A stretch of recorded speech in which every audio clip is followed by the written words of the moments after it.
स्वागत है एक बार फिर और अब पहली खबर। इसे सुनिए, ये आपके होश उड़ा देगा।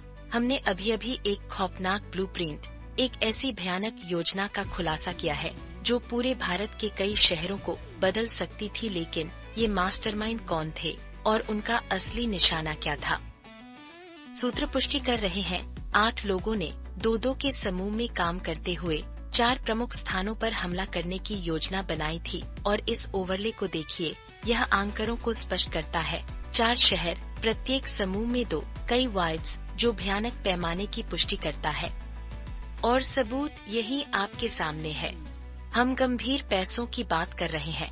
डॉक्टरों मुजम्मिल, अदील, उमर और शाहीन ने 20 लाख रुपए इकट्ठा किए। ये सारे पैसे दिल्ली धमाके से पहले उमर को दिए गए थे। लेकिन सबसे मजेदार बात तो ये है, उमर और मुजम्मिल के बीच पैसों को लेकर भारी विवाद था, जिसके कारण उमर ने एक गुप्त सिग्नल ऐप ग्रुप बनाया। दोस्तों, ये सिर्फ छोटी मोटी रकम नहीं थी। उन्होंने फिर गुरुग्राम और नूह से 20 क्विंटल से ज्यादा NPK खाद खरीदी। हम आईडी बनाने के लिए 3 लाख रुपए के सामान की बात कर रहे हैं, जैसा कि यह ओवरले साफ साफ बताता है। 20 क्विंटल NPK खाद खरीदी गई। IED तैयारी सामग्री। यह अविश्वसनीय खोज दिल्ली के लाल किले में हुए विनाशकारी धमाके के बाद सामने आई है, जिसमें 12 लोगों की जान गई थी। और अब इसे जैश-ए-मोहम्मद मॉड्यूल से जोड़ा जा रहा है। NIA के पास इस पर एक समर्पित टीम है। लेकिन गंभीरता से, इन डॉक्टरों के पीछे कौन से छिपे हुए एजेंडे थे और हम और क्या क्या अनकवर करेंगे? आखिर इसके पीछे का असली मकसद क्या है? ठीक है, अब बढ़ते हैं हमारी अगली खबर की ओर। तो दोस्तों, कमर कस लीजिए, जरा सोचिए। जहां एक तरफ बड़े टेक दिग्गज ये बिग 5 नौकरियां कम कर रहे हैं, वहीं दूसरी ओर एक बिल्कुल अलग तरह की कंपनियां चुपचाप हायरिंग में दबदबा बना रही हैं। क्या भारतीय IT इंडस्ट्री का पूरा खेल हमारी आंखों के सामने ही बदल रहा है? जी हाँ, आपने सही सुना। जहां एक तरफ ये तथाकथित बिग 5 AI की चुनौतियों और छंटनी से जूझ रहे हैं, वहीं हमारे मिड टियर खिलाड़ी कमाल कर रहे हैं। और स्क्रीन पर ये आंकड़े तो बस चौंकाने वाले हैं। वित्त वर्ष 26 के लिए ये कंपनियां लगभग 16,000 नए कर्मचारियों को नौकरी देने की तैयारी में है। लेकिन असली चौंकाने वाला मोड़ तो अब आया है। आखिर मिड कैप कंपनियां इतनी तरक्की क्यों कर रही हैं, जबकि बड़े दिग्गज धीमे पड़ गए हैं? इसका जवाब है उनकी फुर्ती, छोटे प्रोजेक्ट और डिजिटल व BFSI जैसे तेजी से बढ़ते सेक्टरों में विकास पर उनका सटीक ध्यान। और सबूत यही आपके सामने है, बिल्कुल साफ साफ दिख रहा है। वहीं बिग 5 बिल्कुल अलग खेल खेल रहे हैं। वे डिजिटलीकरण, अपने मौजूदा कर्मचारियों को नई स्किल्स सिखाने और उत्पादकता बढ़ाने पर ध्यान दे रहे हैं, सिर्फ नए लोगों को भर्ती करने पर नहीं। लेकिन रुकिए, क्योंकि कहानी और भी उलझने वाली है। ये बदलाव बड़े पैमाने पर कर्मचारियों की संख्या में कमी ला रहा है। अकेले पिछले वित्त वर्ष में हजारों नौकरियां खत्म हुई हैं।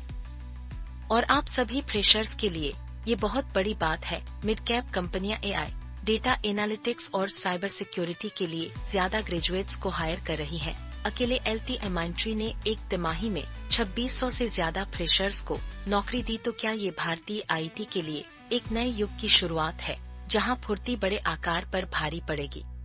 क्या अब यही नया चलन है? लेकिन आज हम सिर्फ इसी पर नजर नहीं रखे हुए हैं, जरा ये देखिए। तो दोस्तों, कमर कस लीजिए। शेयर बाजार ने अभी 3 दिनों में जबरदस्त रॉकेट जैसी उड़ान भरी है।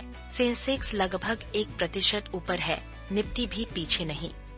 लेकिन असली सवाल यह है, कौन सी गुप्त ताकतें इन आंकड़ों को आसमान छूने पर मजबूर कर रही है?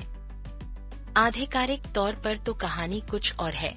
बाजार में जबरदस्त उछाल, सेंसेक्स 85,000 के करीब। और देखिए, जैसा कि स्क्रीन पर टेक्स्ट बताता है, मिश्रित Q2 आय के बीच बाजार में उछाल। लेकिन सबसे मजेदार बात तो ये है, जहां टाटा स्टील जैसी कंपनियां 319% मुनाफे के साथ आगे बढ़ी, वहीं कोचिन शिपयार्ड जैसी कुछ कंपनियों को 43% की चौंकाने वाली गिरावट का सामना करना पड़ा। आखिर इन आंकड़ों के पीछे सच में क्या चल रहा है? लेकिन रुकिए, क्योंकि कहानी और भी उलझने वाली है।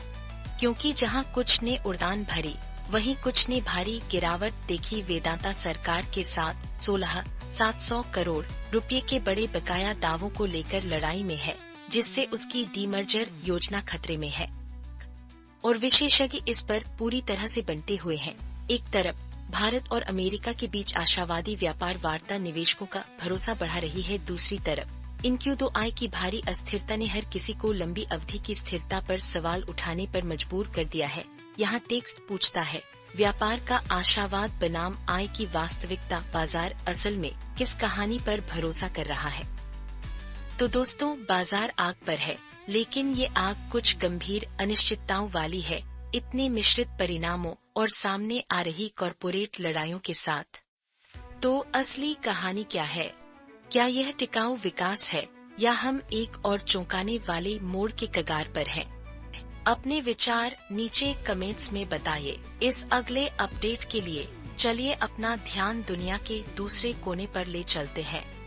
आप सबने दिल्ली धमाके के बारे में सुना। ये सिर्फ एक कार का फटना नहीं था, ये एक आतंकी साजिश थी जिसकी योजना सालों पहले बनी थी और एक हमलावर की पहचान हो चुकी है। लेकिन यह तो बस शुरुआत है दोस्तों। जांच में जो सामने आया वो सचमुच रोंगटे खड़े कर देने वाला है। DNA से पुष्टि हुई है कि उमर उन नबी ही हमलावर था, लेकिन ये सिर्फ एक अकेला हमला नहीं था। अभी स्क्रीन पर देखिए, कई बम धमाकों की योजना, ये एक मॉड्यूल था जो कई वाहनाधारित वायद से एक बड़ी आतंकी साजिश को अंजाम देने की गहरी योजना बना रहा था। और सबूत यही आपके सामने है। और सबसे चौंकाने वाली बात क्या है? ये साजिश सिर्फ दिल्ली तक सीमित नहीं थी। इस मॉड्यूल ने 25 नवंबर को राम मंदिर में ध्वजारोहण के दौरान अयोध्या को भी निशाना बनाने की योजना बनाई थी। दोस्तों, ये तो बहुत बड़ी बात है। उन्होंने अमोनियम नाइट्रेट और आदि एक्स भी इकट्ठा किया था।